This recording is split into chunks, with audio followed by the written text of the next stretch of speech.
السلام علیکم ورحمۃ اللہ وبرکاتہ۔ ہمارا ٹاپک ہے روزے کی نیت۔ اس میں پہلی حدیث ہے، آپ صلی اللہ فرما رہے تھے کہ تمام اعمال کا دار و مدار نیت پر ہے، اور ہر عمل کا نتیجہ ہر انسان کو اس کی نیت کے مطابق ہی ملے گا۔ جس کی ہجرت ترک وطن دولت دنیا حاصل کرنے کے لیے ہو تو یا کسی عورت سے شادی کی غرض ہو، بس اس کی ہجرت انہی چیزوں کے لیے ہوگی جن کے حاصل کی نیت نے اس نے ہجرت کی۔ اب اس میں نیت پتہ لگ گیا کہ دل کے ارادے کا نام ہوتا ہے، ٹھیک ہے۔ آپ میں جو ارادہ کر کے ہجرت کر رہے ہو، دل میں ارادہ کر کے جس چیز کے لیے جا رہے ہو، صرف اسی کے مطابق آپ کو ملے گی،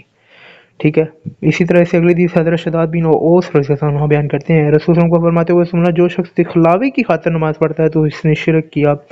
جو دکھلاوے کی خاطر روزہ رکھتا ہے اس نے شرک کیا، اور جو شخص دکھلاوے کی خاطر صدقہ کرتا ہے تو اس نے شرک کیا۔ تو اس میں یہ پتہ لگ گیا کہ دکھلاوا آپ کر رہے ہو، اللہ کے لیے نہیں رکھ رہے روزہ، نیت اللہ کے دکھلانا نہیں ہے، اپنے بوس کو دکھلانا، اپنے ارد گرد کے گھر والوں کو دکھانا، ہمسایوں کو، باہر والوں کو دکھانا کہ لو جی میں بڑا نیک پرہیزگار ہوں، میں روزہ رکھتا ہوں، تو یہ دکھلاوا شرک ہے۔ اس سے اگلی چیز حضرت حفصہ رضی اللہ عنہا جو کہ نبی صلی اللہ علیہ وسلم کی زوجہ محترمہ تھیں، انہوں نے فرمایا اس آدمی کا روزہ نہیں ہوتا جو طلوع فجر سے پہلے روزے کی نیت نہ کر لے۔ اب روزے کی نیت دل میں کی جاتی ہے، دعا کوئی بھی ثابت نہیں ہے، ٹھیک ہے۔ اس سے اگلی حدیث میں حضرت سلمہ بن اکوح رضی اللہ عنہ سے روایت کہ انہوں نے کہا، رسول صلی اللہ علیہ وسلم نے عشورہ کے دن اسلم قبیلے کا ایک آدمی بھیجا اور اسے حکم دیا کہ وہ لوگوں میں اعلان کر دے جس نے روزہ نہیں رکھا وہ روزہ رکھ لے، اب روزے کی نیت کرے، اور جس نے کھا لیا وہ رات تک اپنا روزہ پورا کر لے، ٹھیک ہے۔ اسی طرح سے اگلی حدیث میں اما عائشہ رضی اللہ عنہ بیان کرتی ہیں، رسول صلی اللہ علیہ وسلم جب ہمارے یہاں تشریف لاتے، اب یہ نفلی روزہ ہے، ٹھیک ہے، کیا تمہارے یہاں کوئی کھانا ہے؟ جب ہم کہتے کہ نہیں تو آپ صلی اللہ علیہ وسلم فرماتے ہیں میں روزہ رکھ لیتا ہوں، یعنی کہ نیت کر لیا، اسی ٹائم نبی صلی اللہ علیہ وسلم نے روزہ رکھ لیا، ٹھیک ہے، کیونکہ کھانے کو چیز وجود نہیں تھی، لیکن جب ان کو میسر ہو گئی تو انہوں نے اس کو کھا لیا، اور روزہ نفل ہی روزے کی مثال ہے، جیسے آدمی اپنے مال سے صدقہ نکالے پھر چاہے اسے خرچ کر دے چاہے اپنے پاس رکھ لے،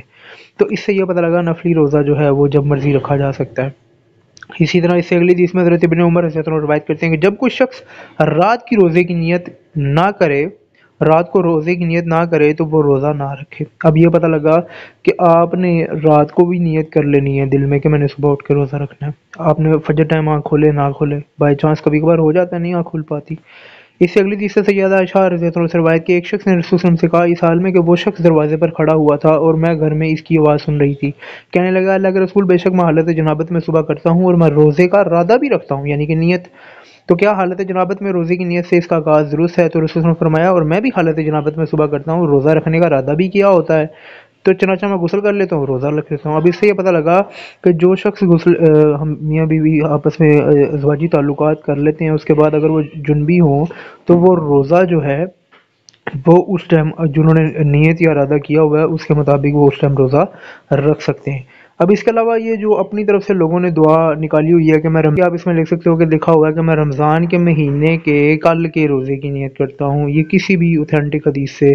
ثابت نہیں ہے۔